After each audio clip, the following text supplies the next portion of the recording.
Olá você, bom dia, boa tarde, boa noite. Estamos começando mais um episódio do nosso podcast Vozes do Conhecimento e hoje nós temos um convidado especial. Vamos falar aqui sobre um tema muito importante, mas antes disso eu queria falar com o nosso convidado, professor Rodolfo, seja bem-vindo. Eu já falei o seu nome, mas se apresenta aqui para a nossa audiência, para que eles saibam quem é o professor Rodolfo. Bom dia, boa tarde, boa noite. Professor Rodolfo, Rodolfo Ribas, sou professor aqui do Campus Cacoal, sou engenheiro agrônomo, mestrado e doutorado na área, e eu ingressei no IFRO para trabalhar assim exclusivamente não, mas o concurso foi para a área de agroecologia. Okay. Beleza, mas hoje nós vamos falar de um caso bem específico que é o projeto Rainhas do Mel. Fala para nós e para nossa audiência o que é o projeto Rainhas do Mel.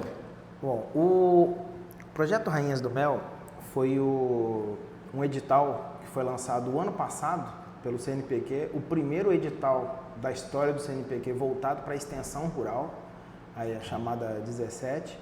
Aí a ideia do projeto, do edital melhor, era atender o Brasil inteiro. Aí em Rondônia especificamente são 2 territórios, quer dizer, melhor, pegaram o território de Porto Velho, dividiram em 2, aí a gente protocolou a ideia de um projeto para um território, que é o chamado Madeira Mamoré, mas pertence ao território de Porto Velho, e Perfeito. Fomos contemplados com esse edital para a execução desse projeto. Legal. Mas assim, Rainhas do Mel, mas como é que nasceu essa ideia? Da onde surgiu essa história de Rainhas do Mel? Eu participo de um outro projeto que é com açaí e a gente trabalha nele com abelhas nativas que fazem a polinização do açaí, né? Então, o edital, como era para extensão, a gente ficou pensando o que poderia ser feito. Aí onde surgiu a ideia de por que não ampliar e ter mais pessoas trabalhando com mel.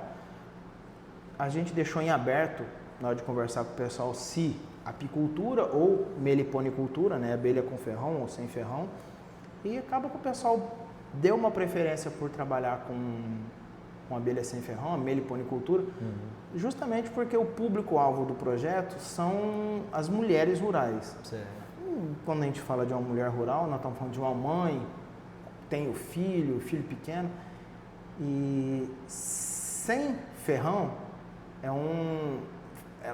ela fica... Facilita, não vai espantar. Tá certo. Aí a gente pensou nisso até para fazer com que teve uma nova geração de renda para essas mulheres, a gente pensando na família, né? Bacana. Na verdade. Muito legal. Mas assim, o Rainhas do Mel, tem alguma coisa a ver com a rainha, a abelha? Como é que é isso? Tem. A gente fez a ideia do nome, foi justamente fazer alusão à rainha dentro de uma colmeia, né? Que ela tem todo o papel de liderança dentro da colmeia. Sim. E também pensando nas mulheres como a rainha do lar. E sempre quando a gente fala de segurança alimentar, ali... A mulher sempre vai ter esse papel, acho que é da natureza delas. Então, a gente fez toda a alusão da ideia do nome, pensando nas mulheres e nas abelhas. Né? Bacana. Então, nós temos lá a rainha abelha, mas a rainha do lar também. É a rainha do lar. Que legal, muito bacana. Mas e quem é que participa desse projeto? Vou falar do IFRO, né? Por favor. Eu estou como coordenador geral, aí tem os professores Henrique, que é um zootecnista, hoje ele era aqui do campus, hoje está lá no campus Calama, o professor Marcos, também lá do Calama, e alguns alunos aí do curso de zootecnia e agronomia, basicamente, porque o edital, obrigatoriamente, além da extensão, ele tinha que integrar pesquisa e ensino. Quando eu falo ensino, não deixa de ser extensão, a parte de curricularização de extensão. Perfeito. Tem que ter alunos envolvidos.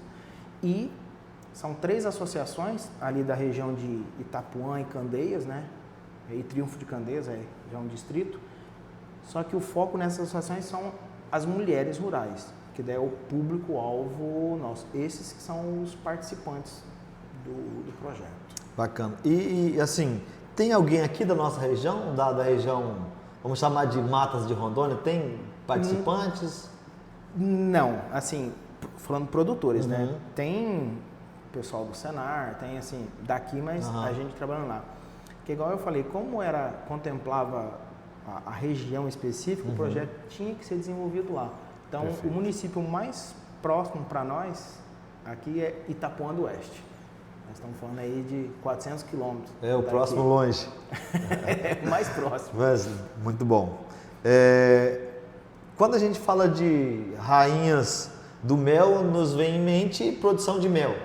Né? Esse projeto, ele foca só em produção de mel, melgueira, como é que funciona isso? Na verdade, o mel, eu acredito que vai ter agricultoras aí que vão querer produzir o mel, com toda certeza.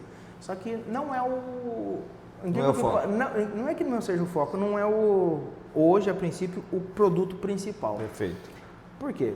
A nossa ideia quando a gente fala de apicultura, apis mellifera, né, abelha com ferrão, ela é exótica. Então, produz muito, é ótimo, não estou questionando a qualidade dela não. Só que, pensando que a gente está na Amazônia e sempre tem aquela coisa de educação ambiental, a gente pensou, vamos trabalhar com abelhas sem ferrão, que elas são nativas. Então, elas são os principais polinizadores, pensando em Amazônia. Aí, se a gente trabalha com abelha nativa, a gente vai estar melhorando a flora, que é incrível que pareça, quando a gente fala de abelha sem ferrão, o principal serviço dela é justamente polinização. É o maior, tanto que vários pesquisadores falam que não é possível a gente calcular o benefício. Aí tem isso. Eu conheço pessoas que têm abelha sem ferrão, colocam na área da casa e trata como se fosse um pet. Vai ali, as crianças ficam vendo a abelha saindo, voltando. Tempos em tempos eles vão lá e tiram um pouco do mel até para dar uma baixada, para elas continuarem trabalhando. A nossa ideia é fazer com que o pessoal aprenda a capturar o enxame, como colocar. Hoje, se a gente pensar na construção de uma caixa de abelha sem ferrão, que são pequenas, a maioria, né? 50, 60 reais aí, comprar pronto. Se eu consigo colocar um enxame e estabelecer, tem pessoas aí que vendem a 400, 500, 600 reais esse enxame pronto na colmeia. Aí, se o pessoal falar assim, eu vou só montar enxame e vender, vamos botar que faça um por mês, como uma renda extra, não tem como falar que é ruim. Perfeito. Tem pessoal que vende, são em garrafas PET, né, a captura. A garrafa PET o pessoal vende a 150, tá com enxame aqui, ele fecha, leva, daí a pessoa que comprou que passa para a caixa. Então, o que essas mulheres vão querer fazer, a decisão é totalmente delas. Perfeito. Isso aí a gente não... Nesse momento, então, o projeto ele tem assim, uma visão mais social, de inclusão e também uma pegada sustentável. Totalmente. Eu acho que o maior impacto é social, dá uma visibilidade para essas mulheres, assim, e para a associação também. E a nossa ideia é fazer com que, como tem que trabalhar com a associação, até um fortalecimento das associações. Perfeito. Porque é algo, hoje, assim, a gente até brinca que qualquer lugar que as pessoas estão organizadas e juntas, elas sempre vão ficar mais fortes. Perfeito. Muito bacana. E nesse projeto, como você falou, tem estudantes envolvidos? É uma obrigatoriedade? Quem são? É uma obrigatoriedade via edital. Aí o que a gente fez? A gente conversou com alguns estudantes, já tem um envolvido, né? Que ele já trabalha com abelhas, então facilitou para a gente. Os outros alunos que vão estar entrando, semana que vem, que é o período de férias, eles não vão estar muito de férias, que vão estar fazendo um curso de apicultura, né? Perfeito. Que a gente vai estar organizando para eles. E na outra semana, de meliponicultura. Vão ser 2 cursos. Aí, a partir desses cursos, os alunos vão estar aptos a estarem indo lá, trabalhar com a gente, fazer. Que a ideia é capacitar eles E agora eles poderem fazer um trabalho literalmente de extensão, que é a chamada, né? E auxiliar a gente com os agricultores daquela região. Legal. E nesse meio tempo, o aluno também acaba se tornando um produtor, mas também um multiplicador de ideias. Perfeito. Né? Porque quando ele se capacita também, agrega valor também à formação dele. Totalmente. Por quê? É aquela coisa de aprender fazendo. Certo. Então, se ele está ali aplicando e eu lembro de um colega de trabalho que eu tive na época da Emater, quando você põe a mão na massa, de fato você entende, você tem empatia por aquilo, agora eu consigo conversar melhor. É melhor do que eu chegar com uma receita de bolo que eu não sei às vezes se é bolo que ele está querendo. Uma coisa é teoria, outra coisa é prática. Agora, estou ali, estou fazendo, opa, o perrengue é esse, vamos ver o que a gente pode fazer junto. Eles com certeza vão aprender muito nesse, vou falar, 1 ano e meio ainda que vai ter ainda de projeto. Muito bom. E como você acabou de falar, isso acaba gerando pesquisa. Obrigatoriamente. Por quê? Aí o edital prevê, mas a gente já tinha até pensado nisso antes, a gente precisa de dados. Certo. E aí, hoje, uma das metodologias dentro de extensão são o que a gente chama de metodologias ativas, né? Metodologias participativas, que no último semestre, a nossa ideia é pegar da comunidade o que foi de bom, o que foi de ruim, a experiência pelo lado deles. Se algum desses alunos quiserem, até pode virar algum TCC de algum deles, nada impede. E a nossa ideia, inclusive, vamos ver assim, a questão de recursos, a gente, dependendo os enxames, como tiver, a gente colocar sensores, arduinos, que ele consegue fazer uma contagem de quantas abelhas saíram e entraram, a movimentação diária, que horário que fecha, porque algumas delas, ao final do dia, elas literalmente fecham a entrada e a saída delas, né? E só reabrem no outro dia. Bacana, muito bom. E ainda nessa mesma pegada aqui, uma pergunta às vezes até difícil, né? Eu não diria de responder, mas de conciliar. Tecnologia e criação de abelhas, elas se combinam? Elas são contrárias? Como que é isso? Não, hoje combina e combina muito. O que acontece? Eu sabendo o tamanho, a movimentação do meu enxame, deu um exemplo ali do Arduino, só de entrada e saída, só isso. Eu consigo falar, qual que é a flora que elas conseguem atingir, quantas caixas eu posso colocar naquele meio, porque às vezes eu posso ter o risco de me empolgar demais, colocar muita caixa de abelha e eu não tenho florada para aquilo tudo. Perfeito. Ou achar que aquela quantidade de abelhas tá bom, e quando eu ver eu tenho muita flor e pouca abelha.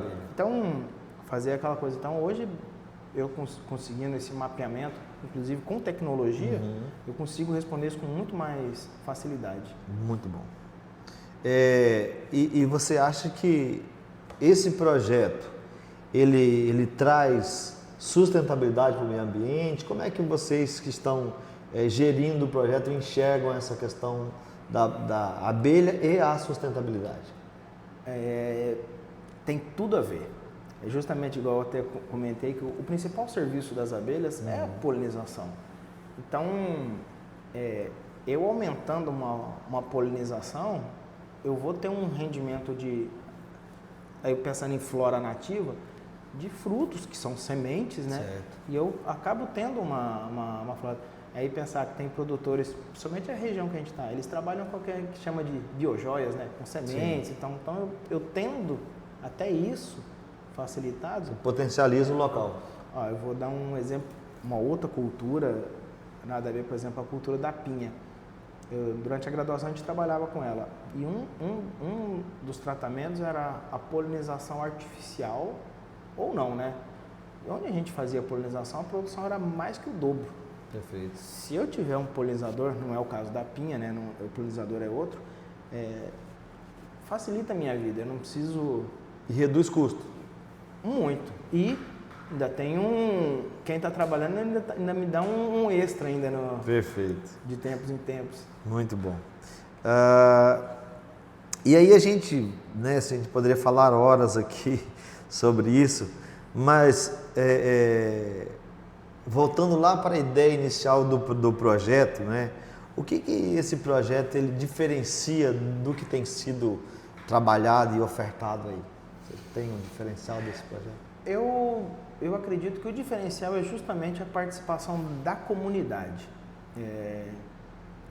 O máximo que a gente fez, a gente levando para eles, foi a ideia inicial.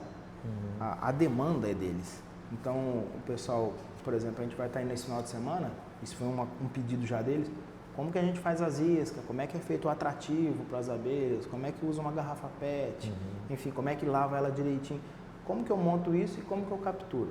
Esse foi a primeira demanda. Na próxima ida, algum desses já foi povoado com abelhas? Como que eu tiro dali e coloco agora numa caixa? Então, é assim, gradativo. Se nós vamos acelerar ou diminuir essa aceleração, são as agricultoras que vão falar isso pra gente. Muito bacana.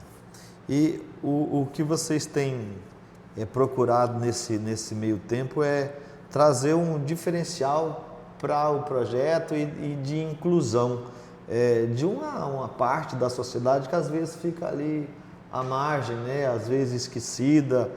É muito bacana saber que vocês estão trazendo, né, esse público tão específico. Eu queria que você falasse para nós, né, por que trabalhar com as mulheres? É igual a gente até falou antes, assim, se a gente pensar hoje, qualquer família, e quando eu falo estruturada, assim, que você vê todo mundo feliz, parte inicialmente delas. Sim. Se elas estão... Então, a gente pensou assim, vamos colocar as mulheres à frente disso, porque elas têm um cuidado que é peculiar delas e eu acho que os homens, não que não possam ter, eu acho Sim. que a gente tem que ensaiar bastante. Tem que aprender muito. Tem. Aí elas têm esse cuidado e essas abelhas sem ferrão, a maioria são pequenas, então elas são delicadas, é diferente elas têm esse, eu acho que traquejo com uma coisa muito, muito melhor. Legal. Muito bom. Tem uma delicadeza. Né?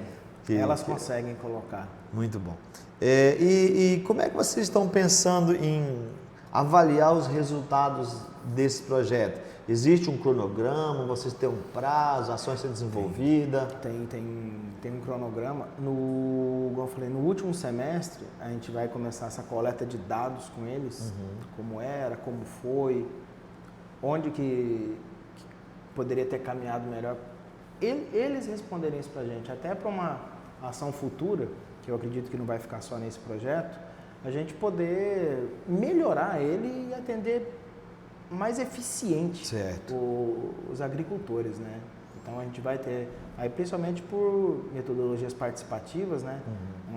Vamos lá fazer o tal do diagnóstico rural participativo, operacional participativo, e eles vão trazer essas informações para a gente. E hoje vocês estão atendendo quantas famílias? Já tem uma quantidade? Está em fase de cadastro? Como é que está sendo isso? A gente está em fase de cadastro. Em Triunfo de Candeias, mais ou menos lá, assim, conta grosseira minha, a gente está falando aí de 12 famílias e na região ali de Itapuã, para Candeias ali, em torno de 30, 35 famílias. Então estamos atendendo umas 50 famílias ao todo. Maior do que a expectativa nossa quando a gente submeteu o projeto. Muito bacana mesmo. E aí, sim, caminhando para a reta final aqui do nosso bate-papo, né? Eu queria que você me falasse aí qual que é o sonho do projeto, o que vocês almejam com esse projeto, o que vocês sonham? O sonho, eu vou até colocar aquele, eu acho que isso aí é talvez a minha época de Emater fez isso. O sonho acaba sendo um pouco simples, ao final do projeto, essas mulheres não precisarem da gente. Ah, legal. Quando eu falo assim, não é escantear, não responder elas, elas darem conta de tocar. Ensinou a pescar, agora pesca. O meliponário delas, elas fazerem montar um enxame, pegar e tocarem. Serem autônomos a partir do... Assim, vi isso, estou satisfeito. Legal. Quero ver voando. Bacana, bacana. E aí, o que motiva o coordenador do projeto hoje? Acaba se tornando utópico? simples. Eu acho que, assim, uma opinião minha, assim, eu acho é satisfatório quando você sente um sorriso de verdade. Legal. O pessoal adquiriu, aprendeu. Aí é um pouco aquela coisa do professor. Poxa, aprendi algo, falando do outro lado. E a gente, poxa, fui eu que passei e tal.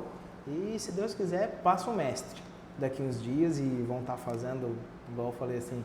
Isso gratifica, a gente volta, às vezes que a gente foi lá, a gente sempre volta renovado. Às vezes é um pouco cansativo, conta de quilometragem, muito cigapalha na estrada, mas a gente sempre volta renovado. Dá uma sensação de dever cumprido. Estou fazendo algo para a sociedade. Exatamente. Né? Muito legal. Vamos fazer um bate-volta aqui, meio rapidão, só para a gente caminhar aqui. Eu pergunto e você responde em uma palavra, pode ser? Perfeito. Então vamos lá. Uma palavra para definir o projeto. Transformação. Quem é o maior beneficiado ou beneficiada? Eu não vou colocar que são as mulheres, eu acredito que são as famílias de agricultores que estão participando. São eles. O maior desafio? O maior desafio? Eu acredito que é colocar ao final, assim, eu acho que o tempo é curto, fazer assim, tudo está caminhando sozinho. A gente assim almeja isso, mas eu ainda acho isso aquele desafio que dá um frio na barriga, que eu acho que talvez até é o que motiva também a gente. Exatamente. O seu ou do projeto é o maior sonho? Acho que igual eu falei, ver elas tocando os enxames delas, o meliponário delas, tocando sem o barco. Precisar da gente. Isso aí seria a realização mesmo. E as abelhas salvam o planeta ou não? Salva.